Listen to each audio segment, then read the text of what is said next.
Assalamualaikum warahmatullahi wabarakatuh. Pada kesempatan kali ini, izinkan saya menjelaskan beberapa hal yang ada di dalam kitab Fathul Mu'in. Bismillahirrahmanirrahim. Wa bijami'i syurutiha, dan dengan menggunakan seluruh syarat-syaratnya. Maksudnya, wajib bagi orang tua untuk memerintahkan anak-anaknya agar mengerjakan sholat dengan menggunakan syarat-syarat sholat tersebut, seperti anak itu harus bersuci terlebih dahulu sebelum sholat, kemudian anak itu harus sholat mengarah ke arah kiblat, dan lain-lain sebagainya. Lisabain ay ba'da sabain minasinina ay ingda tamamiha, karena 7 maksudnya karena 7 setelah 7 dari umur, maksudnya ketika sempurnanya. Yang dimaksud di sini adalah ketika anak itu sudah benar-benar sempurna mencapai usia 7 tahun. Karena pada saat itu umumnya seorang anak dia sudah bisa memahami dan mengerti apa-apa yang diajarkan kepadanya, kecuali anak itu memiliki gangguan atau kelainan atau gangguan mental seperti dia mengidap penyakit autis dan lain-lain sejenisnya. In mayyaza qoblaha, dan jika dia sudah tamyiz sebelumnya, maksudnya sebelum usia 7 tahun. Seperti anak itu sudah bisa makan sendiri, minum sendiri, cebok sendiri, mengenakan pakaian sendiri sebelum mencapai usia 7 tahun. Contohnya pada usia 5-6 tahun. Wayang bagi ma'asigotil amri at-tahdidu, dan seyogyanya ancaman itu bersama dengan kalimat perintah. Maka ketika orang tua memerintahkan anaknya untuk melaksanakan sholat, seharusnya dibarengi dengan kalimat ancaman agar anak itu memiliki rasa takut sehingga dia ingin mengerjakan perintah sholat tersebut.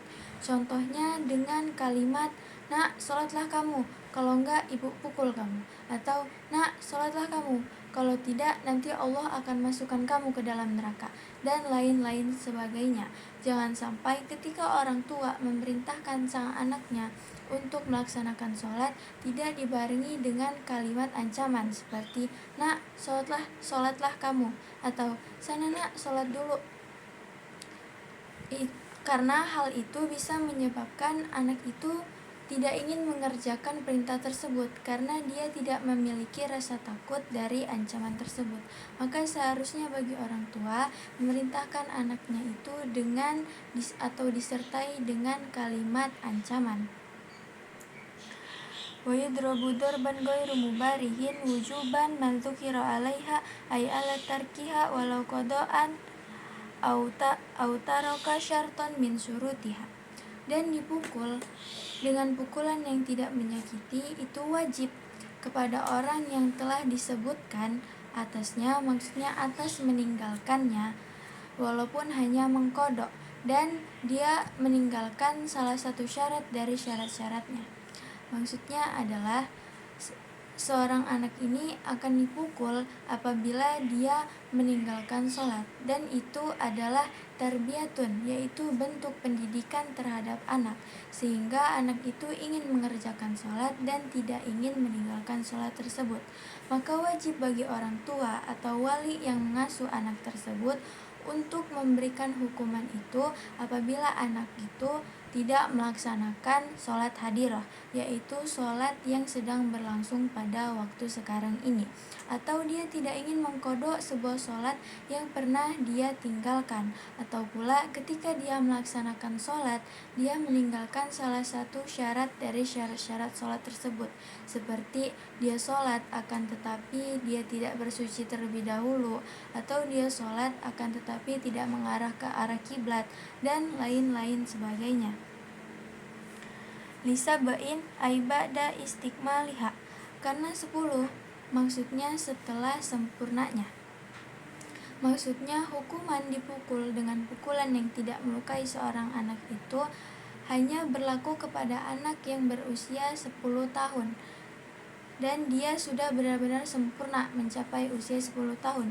Sedangkan anak yang belum sempurna mencapai usia 10 tahun, seperti masih berumur 9 atau 8 tahun, maka dia tidak dipukul dan hanya diperintahkan saja. Adapun kata istikmalihah di sini itu dimajrurkan karena jatuh setelah zorof zaman, yaitu ba'da, yang memiliki makna setelah, sebagaimana dikatakan di dalam kitab Alfiyah Ibnu Malik yang berbunyi wa dzarfu waqtun aw makanun duminna fi bitti robika hunam kus azmuna.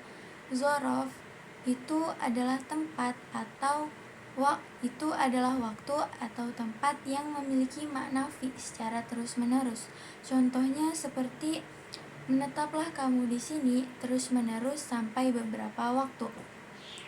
Lil hadis sohihi, karena hadis yang sohih, maka dalil seorang anak bisa dipukul apabila dia meninggalkan salah satu sholat itu ada pada hadis Nabi Muhammad SAW yang berbunyi muru as-sobiyya bisolati idza balago sab'as sinina wa idza balago asyra sinina fadribu alaiha.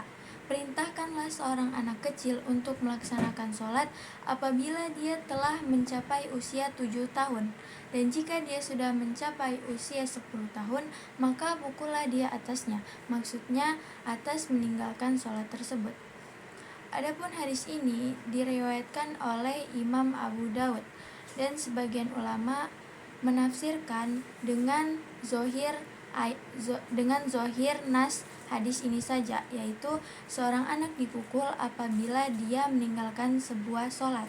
Akan tetapi ada sebagian ulama yang memaknai kata fadribu atau kata pukullah pada hadis ini itu dengan orang tua harus lebih menunjukkan sikap perhatiannya terhadap anak ketika anak berusia 7 tahun agar orang tua memerintahkan anaknya untuk melaksanakan sholat. Akan tetapi pengarang kitab Fathul Muin ini lebih cenderung kepada pendapat seorang anak itu dipukul apabila dia meninggalkan sebuah sholat. Wallahu a'lam bishawab.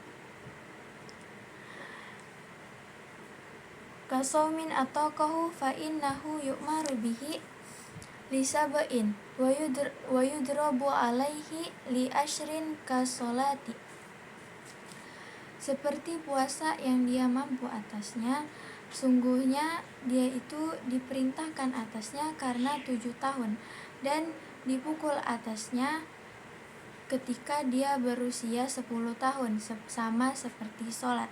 Maksudnya adalah seperti orang tua ini harus memerintahkan anaknya untuk melaksanakan berpuasa, walaupun orang tua sudah mengetahui bahwa anak ini sudah bisa melaksanakan puasa, ibadah puasa ini ketika umur 7 tahun, kan tapi orang tua masih tetap harus memerintahkan anak itu untuk berpuasa. Nah, berpuasalah, walaupun anak itu hanya mampu berpuasa setengah hari atau dia hanya mampu berpuasa hanya 2 jam. Maka orang tua di situ masih harus tetap memerintahkan anaknya untuk berpuasa. Dan jika anak itu berusia 10 tahun, maka dia dipukul apabila dia tidak ingin mengerjakan puasa, dan dia harus mengerjakan puasa seperti orang dewasa, dan orang tua wajib memerintahkan yang demikian itu. Mungkin hanya itu saja yang bisa saya sampaikan, kurang dan lebihnya saya mohon maaf. Kepada Allah saya mohon ampun. Wabillahi taufiq wal hidayah. Wassalamualaikum warahmatullahi wabarakatuh.